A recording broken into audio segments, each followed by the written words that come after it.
Moin Moin, hier ist der Zapp. BioWare bringt ihr neues Spiel Anthem im Februar heraus und dieses Wochenende war es in der VIP-Demo für Vorbesteller spielbar. In den Ankündigungen war die Rede davon, dass Anthem kein typisches BioWare-Spiel sein soll, aber BioWare-typische Singleplayer-Erfahrung enthält. Da ich ein BioWare-Fan seit Baldur's Gate 1 bin und fast alle BioWare-Titel seit damals sehr gern gespielt habe, war es für mich eigentlich keine Frage, ob ich mir Anthem holen werde. Ob das eine gute Entscheidung war oder nicht, dazu möchte ich in diesem Video einiges berichten und dir ein paar Infos an die Hand geben, um für dich selbst zu entscheiden, ob Anthem vielleicht etwas für dich ist oder du besser darauf verzichten solltest. Falls du ganz neu auf diesem Kanal gelandet sein solltest, ich zeige Reviews, News, Guides und Gameplay zu Strategie- und Rollenspielen, zu Wirtschaftssims und MMOs und wenn du an sowas Interesse hast, klick einfach auf den Abo- und den Glockenknopf, um regelmäßig neue Videos zu sehen. Anthem Vorabinformation.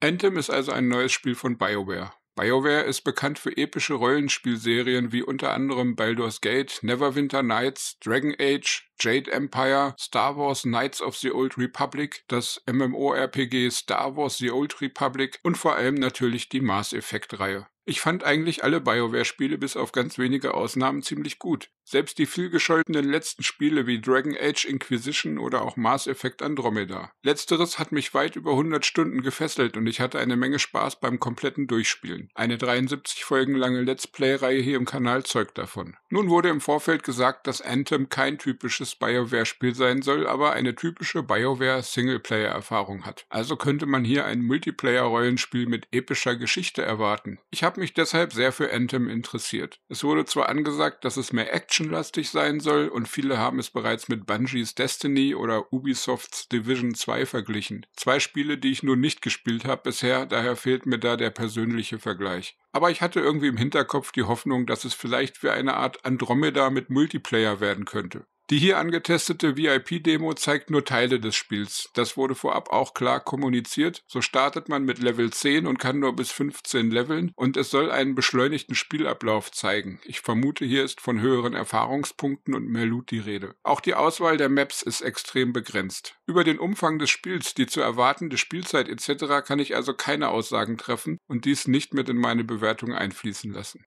Anthem, ein erster Eindruck. Da ich also ein Rollenspiel mit Action-Elementen erwartete, schließlich sollte es ja typisch BioWare nur mit Shared World sein, war ich auch erstmal erfreut, dass ich in einer Stadt aufgetaucht bin, wo ich relativ frei herumlaufen konnte. Okay, ich kann nicht hüpfen, ich kann nicht sprinten, ich kann meine Figur nicht sehen, bis auf seine Hände, aber das wird bestimmt noch besser. Das Setting wirkte irgendwie wie ein Mix aus Mittelalterstadt mit Star Wars und Sci-Fi-Elementen. Und klar ist, die Grafik sieht für den ersten Eindruck sehr großartig aus. Die Besichtigung der Stadt wurde aber schon recht schnell gebremst, denn an vielen Türen, NPCs und Gegenständen in der VIP-Demo steht sofort "in der Demo nicht verfügbar". Also gibt es hier vermutlich sehr, sehr viel mehr zu entdecken, aber das erst ab dem nächsten Monat. Wie tief die Geschichte im endgültigen Spiel gehen wird, kann man also so nicht abschließend beurteilen. Die Geschichte schickt mich dann recht schnell und direkt los, in meinen Javelin zu steigen. Da wird nicht viel Zeit mit Einleitung und Erzählung von Vorgeschichten vergeudet. Ein Javelin ist ein Exosuit-Kampfanzug. Man könnte es mit der Fallout Power Armor vergleichen, Iron Mans Anzug oder ähnlichen halb-roboterisierten Kampfgeräten zum Reinklettern.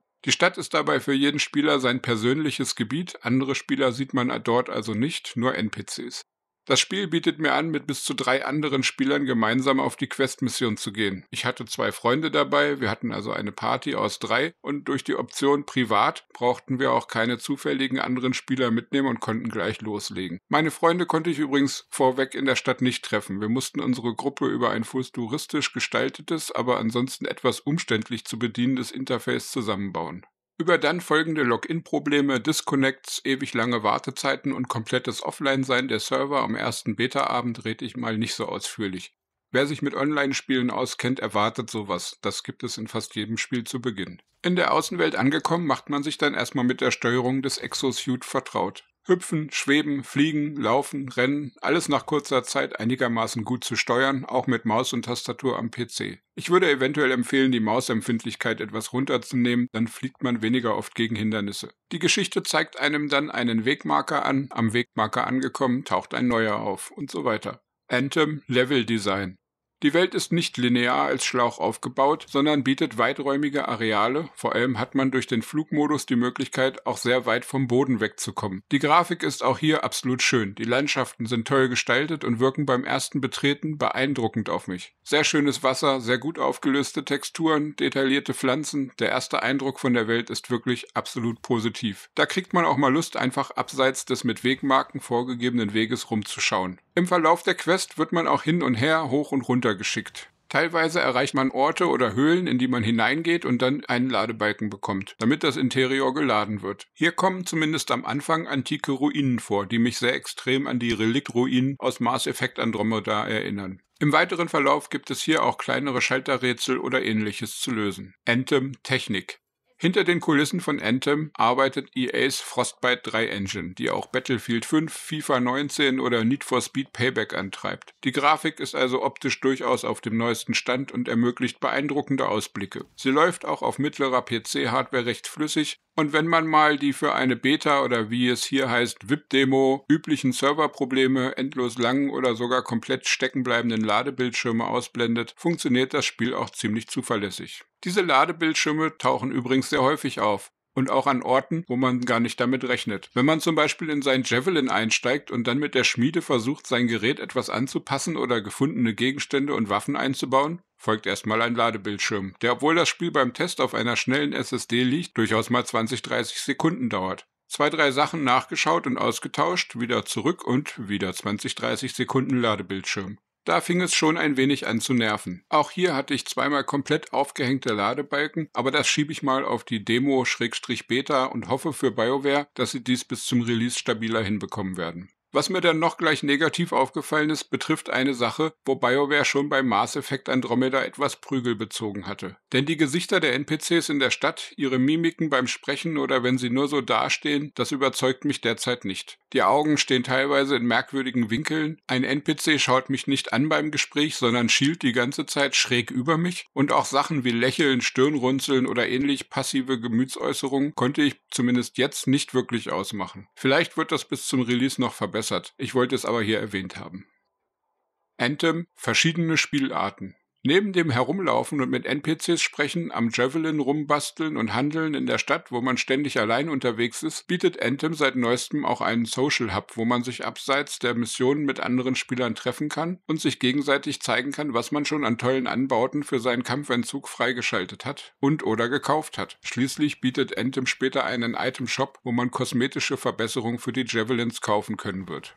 Abseits davon konnte ich bisher 3 Arten von Missionen ausmachen. Da wären zum einen Story-Missionen, die auf der großen Weltkarte mit Wegpunkten eine mehr oder weniger feste Route vorgeben und manchmal in bestimmte Innenareale führen. Die Geschichte wird dann über Funksprüche erzählt. Manchmal trifft man auch NPCs in der Welt, die dann sogar eine Zeit lang mit einem kämpfen können.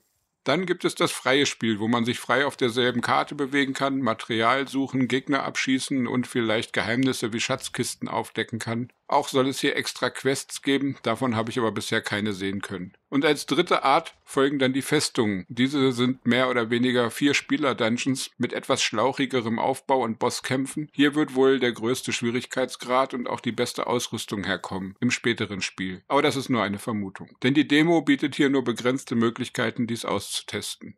Anthem als Shooter betrachtet. Die Steuerung ist bei der Bewegung einigermaßen direkt und das Schießen fühlt sich brauchbar an, auch wenn ich da schon bessere Umsetzungen gesehen habe. Und das, obwohl ich selten Shooter spiele. Dieser Teil meines Reviews ist also auch etwas mit Vorsicht zu genießen. Ich bin kein CSGO-Profi oder COD oder Battlefield-Spieler mit jahrelanger Shooter-Erfahrung. Shooter habe ich, wenn, meistens eher als Solo-Story-Spiele gespielt, Competitive oder Koop eher nur selten. Gegner zeigen bei Treffern kleine Schadenszahlen an, sodass man ein Feedback darüber bekommt, wie viel Schaden man gerade gemacht hat. Dies ist auch eine sehr wichtige Funktion, auch wenn die Immersion darunter etwas leidet. Denn viele Gegner haben besonders geschützte Stellen, an denen man teilweise überhaupt keinen Schaden verursacht und andererseits Schwachstellen, wo sie besonders empfindlich sind. Und das Letztere müssen nicht immer die bekannten Headshots sein. Recht schnell begegnet man allerlei verschiedenen Gegnern, die zum Beispiel besonders gepanzerte Kopfteile haben und dafür aber extrem empfindlich an den Füßen sind.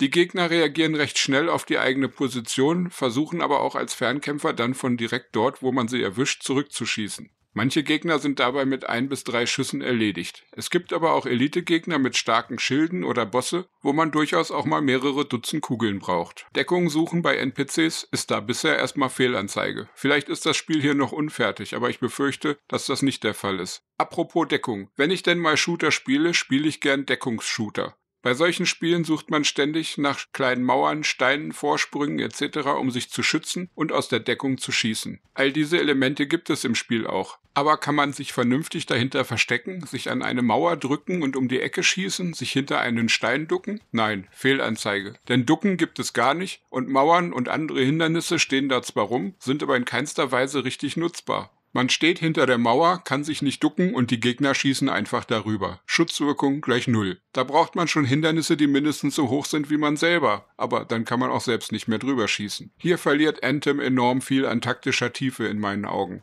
Dabei kann die Engine das, und auch BioWare hat diese Elemente zuletzt in Mass Effect Andromeda sehr ausgiebig genutzt. Warum geht das hier nicht? Es bleibt mir ein Rätsel.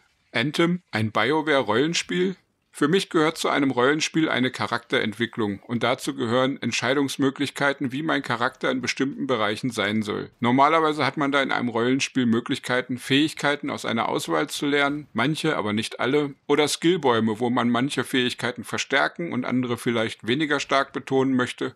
Individualisierung im Aussehen des Charakters gehört auch dazu und natürlich besondere Ausrüstung, die man passend zu den Fähigkeiten, die man gewählt hat, sucht und benutzt. Anthem bietet eine Individualisierbarkeit des Javelins. Hier kann man viele Materialien, Farben, später wohl auch noch Aufkleber, Spoiler etc. auswählen. Das Interface dafür erinnert mich an Autorennspiele, wo man sein Fahrzeug anmalen, bekleben und mit Spoilern versehen kann. Dies ist aber alles rein kosmetisch. Die Person im Javelin bekommt man aber niemals zu sehen. Bei der Charaktererschaffung darf man zwischen männlicher und weiblicher Stimme wählen.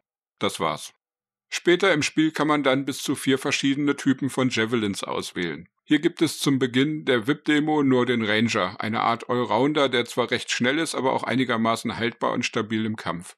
Nach einiger Zeit schaltet man dann bis zu 3 weitere Typen frei. Mit dem Colossus eine Art von Tank, der auch eine Funktion zum Aggro-Halten in der Gruppe bekommt und verstärkte Rüstungsmöglichkeiten. Der Interceptor ist klein und dafür besonders flink und der Storm ist ein spezialisierter Fernkämpfer, der elementare Angriffe ausführen kann. Tja, aber abgesehen von diesen Charakterklassen oder Javelin-Arten und den optischen Möglichkeiten zur Anpassung, da hört es dann sehr schnell auf. Es gibt zwar Level, aber man kann keinerlei Punkte verteilen dabei. Ein Levelaufstieg erhöht vermutlich die HP ein wenig, ansonsten schaltet ein höherer Level halt etwas bessere Ausrüstung frei, aber das war's doch schon. Charakterwerte, Skillbäume, Entscheidungen, die den Charakter in die eine oder andere Richtung zu etwas Besonderem machen, Anpassungen an bestimmte Taktiken? Fehlanzeige. Und hier sehe ich für mich ein tiefes, schwarzes Rollenspiel nichts. Es bestehen noch Möglichkeiten, etwas zu variieren über die Ausrüstung. Aber zum einen ist es totaler Zufall, was man an Ausrüstung bekommt, und zum anderen sind dabei auch noch sehr viele Sachen, die jeder Javelin nutzen kann. Nur wenige Gegenstände sind beschränkt auf eine bestimmte Klasse. Man kann zwar zum Beispiel zwischen einer Impulsgranate oder einer Eisgranate wählen, und dadurch hat man dann einen der 4 aktiveren Skills im Spiel ausgewechselt, aber das kann doch nicht die rollenspielerische Tiefe sein, die man in einem RPG erwartet, oder sehe das nur ich so? Schreib mir deine Meinung dazu bitte gerne in die Kommentare. Nun könnte man vermuten, da die VIP-Demo so derart zusammengestrichen in der Spielbarkeit ist und auch die darin gebotene Story nur 3 Missionen umfasst und dann abrupt endet, dass hier vielleicht wichtige Elemente fehlen würden. Das mag ich in Bezug auf Story, Umfang der Missionstypen etc. auch gerne glauben. Aber ich wage zu bezweifeln, dass man so etwas Wichtiges wie Charakterentwicklung hier nicht zeigen wollen würde, wenn das Spiel es denn bieten würde. Bin mir also recht sicher, dass in Bezug auf RPG-Elemente hier alles Geplante zu sehen ist in der Demo. Als Zusammenfassung dieser Sektion, die für mich so wichtig ist, bleibt mir nur zu sagen, dass Anthem in meinen Augen einfach kein Rollenspiel ist. Es bietet sehr viele Elemente, die man in diesem Genre einfach erwartet, ganz platt einfach gar nicht an. Und damit ist die Aussage, Anthem ist ein typisches BioWare-Erlebnis, für mich einfach nicht mehr zutreffend. Denn BioWare war 20 Jahre als eines der besten und erfahrensten Rollenspielentwicklungsstudios bekannt und ein typisches BioWare-Erlebnis sollte dann ein Rollenspiel sein. Das darf natürlich gern jeder anders sehen, aber dies ist meine Meinung, Anthem ist kein Rollenspiel. Anthem als Loot-Shooter. Schauen wir aber nach dieser Ernüchterung weiter. Vielleicht taugt Anthem ja immerhin als Loot-Shooter. Hier ist es natürlich schwer, eine abschließende Bewertung zu treffen, da zumindest in diesem Bereich BioWare noch relativ schnell Anpassungen vornehmen könnte, die diesen Teil des Spiels besser und vor allem spaßiger machen können. Wie es für einen Shooter typisch ist, gibt es natürlich ständig Mangel an Lebensenergie und Munition. Das sind auch wichtige Elemente, besonders bei einem Loot-Shooter. Anthem regelt das darüber, dass Gegner relativ zufällig kleine Herzchen und Munitionsbehälter droppen. Man hat ein Schild, das sich auflädt, wenn man eine Zeit lang keinen Schaden bekommt. Es gibt Möglichkeiten, Kombos zu erzielen und es gibt eine ultimative Fähigkeit, die sich sehr langsam auflädt und dann auch mal bei Bossgegnern 20% oder so etwa vom HP-Balken abziehen kann, wenn man sie richtig trifft. Aber beide Elemente konnte man jetzt in der Demo nur bedingt testen, da der verfügbare Spielinhalt so begrenzt war.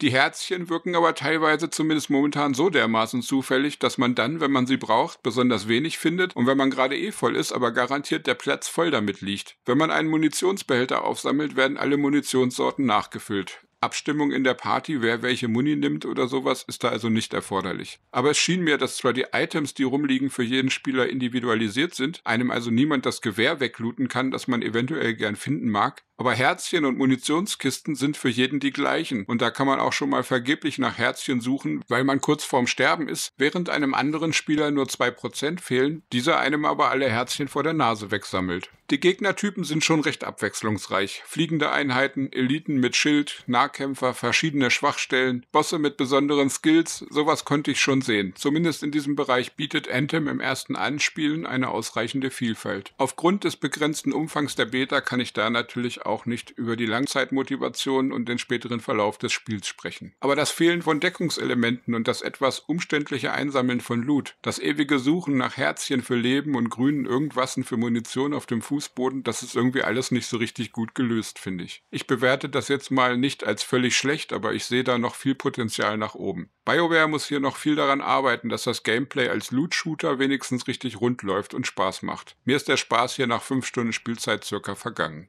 Anthem als Koop-Spiel. Anthem bietet 4-Spieler-Koop als primäre Spielform. Eigentlich ist alles auf diese Spieleranzahl getrimmt. Und ich vermute mal, was ich aber in der Demo natürlich nicht testen konnte, dass man später auch möglichst ein abwechslungsreiches Javelin-Setup in der Gruppe brauchen wird, um Kombos richtig ausnutzen zu können und auch die Gruppe richtig aufeinander abzustimmen. Ich hoffe zumindest, dass das Spiel dies im späteren Verlauf erfordern wird. Ansonsten geht hier noch mehr Taktikpotenzial als sowieso schon flöten. Anthem bietet eine Gruppensuche, wenn man nicht genug Freunde mitbringen sollte. Hier habe ich aber zum Beispiel bisher keine Funktion gesehen, dass man einen Slot zum Beispiel mit einem bestimmten Javelin besetzen möchte oder Anforderungen für Level etc. Derlei Sachen, um den taktischen Aufbau der Gruppe bei schwereren Missionen hinzubekommen, würde ich aber als sehr wichtig ansehen. Hier müsste BioWare wohl noch nachrüsten, aber vielleicht habe ich es auch nur übersehen, da ich kein Freund von Random-Gruppen in Multiplayer-Spielen bin. Zu leicht gerät man da in Gruppen, wo 2 Damage-Dealer vor dem Tank rennen und im Eilverfahren alles umballern wollen, oder Leute stehen ewig am Eingang rum und lassen die Gruppe warten oder hoffen, dass sie EP kriegen, ohne überhaupt irgendwas tun zu müssen. Das kennt man vermutlich aus anderen Spielen, ich habe auf sowas meistens keine Lust. Wer allerdings keine Probleme mit Random-Gruppen hat, wird sich daran wohl nicht stören und für den sind die nächsten 2 Punkte meiner Liste auch weniger wichtig, denke ich.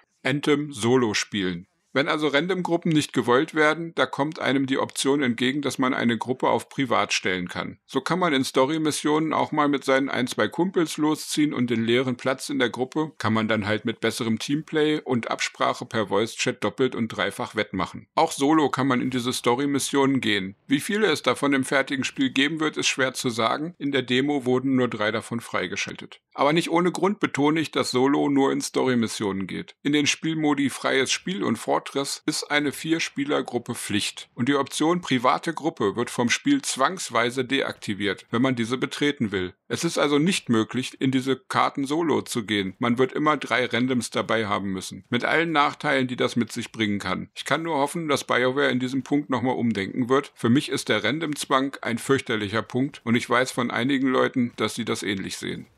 Anthem mit Freunden spielen. Dann noch die Frage, kann ich Anthem denn gut mit meinen Freunden zusammenspielen? Hier bin ich auch ein wenig am Zweifeln, denn zum einen ist da der Punkt, dass man zumindest in der Demo nur einen Charakter spielen kann. Vielleicht mag dies im eigentlichen Spiel dann anders sein, aber ich habe dazu keinerlei Infos gefunden bisher. Wenn man aber nur einen Charakter haben kann, ist es im Zusammenspiel mit einer festen Gruppe aus meiner Erfahrung immer ein Problem, dass man eventuell seinen Gefährten davonlevelt oder nicht mehr hinterherkommt andersrum, wenn man etwas weniger Zeit hat als die anderen. Und auch hier ist man entweder darauf angewiesen, dass man eine feste Gruppe von 4 Freunden hat, die man immer zur gleichen Zeit zusammenbekommt, oder man muss mit Randoms laufen. Oder, wenn man mal mehr als 4 Leute ist, muss jemand warten oder abseits der Gruppe allein rumlaufen. Denn selbst im freien Spiel darf man nicht mit weniger oder mehr als 4 Leuten auf die Map. Ich kenne das aus anderen Spielen, sowas sorgt schnell für frustrierende Spielerlebnisse. Wenn der Kumpel mal 5 Stunden Freizeit hatte und man selbst zur Schule oder zur Arbeit musste, schwupps, hatte einige Level Vorsprung, die man nicht leicht aufholen kann. Wenn man andersrum versucht, die Gruppe beisammen zu halten, kann man eventuell andauernd gar nicht spielen, wenn jemand vom Team fehlt. In meinen Augen ist das sehr ungünstig gelöst. Anthem, mein persönliches Fazit. Zum abschließenden Fazit bleibt mir nur zu sagen, es bezieht sich alles auf die VIP-Demo. Es ist noch ein Monat Zeit bis zum Release, BioWare kann also vielleicht hier und da noch was drehen bis dahin. Und da es sich um ein Game as Service handeln soll, kann man davon ausgehen, dass das Spiel auch nach Release noch stetig weiterentwickelt wird. In Interviews spricht BioWare von 10 Jahre geplantem Content. Ich denke, dass Anthem ein optisch sehr hübsches Spiel ist. Es gibt vermutlich derzeit nur wenige Spiele, die schickere Landschaften darstellen. Es ist auch ein sehr dynamisches und dreidimensionales Spiel. Durch die Flugoptionen und die sehr dreidimensionale Levelgestaltung erlebt man da ein besonderes Gefühl der Tiefe dieser Welt, die ich noch nicht in vielen Spielen erlebt habe. Durch den leider sehr begrenzten Umfang der Demo-Version kann ich jetzt nicht viel über Dauermotivation, über Umfang der Geschichte, über Endgame oder ähnliche Dinge sagen. Wenn das aber alle Spielmodi waren, alle Möglichkeiten, die das Spiel bietet und die Vollversion halt nur mehr Geschichte und mehr von dem bietet, was man in der Demo sehen konnte, dann reicht mir das einfach nicht. Das Schießen ist recht direkt und okay, aber mangels Deckung und durch mangelnde taktische Tiefe der Kämpfe fand ich es jetzt nicht so herausragend. Hier wird viel Potenzial verschenkt, Anthem zumindest auf dem Gebiet des taktischen Kampfes interessant zu machen. Nach 3-4 Missionen war es so jetzt bereits langweilig für mich. Und da die Javelins sich im weiteren Verlauf des Spiels auch nicht mehr durch Rollenspielelemente erweitern lassen, wird da wohl auch nicht mehr viel Tiefe nachkommen. Und generell als Rollenspiel, da ist Anthem für mich eine völlige Fehlanzeige. Anthem ist ein Sci-Fi-Action-Koop-Episodenshooter in einer mit Fantasy angehauchten Welt, aber Anthem ist kein Rollenspiel für mich. Um da auch nur in die Nähe eines Rollenspiels zu kommen, müsste das Spiel wirklich fast komplett umgestaltet werden. Als BioWare-Spiel ist Anthem für mich eine totale Enttäuschung und ich habe meine Vorbestellung nach 5 Stunden Spielzeit wieder storniert. Ich danke BioWare und EA für die Gelegenheit, diese Demo zu spielen, denn so konnte ich feststellen, dass Anthem kein Spiel für mich ist und kann mich dann wieder anderen Rollenspielen zuwenden. Für Fans von Destiny und The Division mag Anthem eine akzeptable Alternative sein, für mich ist es leider nur ein hohles Ding. Damit ich dem Spiel nochmal eine Chance geben würde, müsste BioWare wohl schon sehr umfangreiche Umbauten vornehmen oder den Preis sehr, sehr weit nach unten senken. Wer Anthem kaufen möchte, weil BioWare so gute Rollenspiele gemacht hat in der Vergangenheit, sollte hier lieber 2- oder 3-mal hinschauen vor dem Kauf. So, ich würde mich freuen, wenn ihr mir eure Meinung zum Spiel oder zu diesem Review in den Kommentaren schreibt. Gern werde ich mit euch über alles diskutieren. Wer mag, kann dies auch etwas strukturierter unter zapzock.de im Community-Forum tun. Mehr Videos zu anderen Spielen findest du oben rechts beim kleinen i oder auf der Kanal-Hauptseite. Daumen drücken fände ich toll und dann wünsche ich dir einen tollen Tag. Lass es dir gut gehen. Ciao, ciao, dein Zap.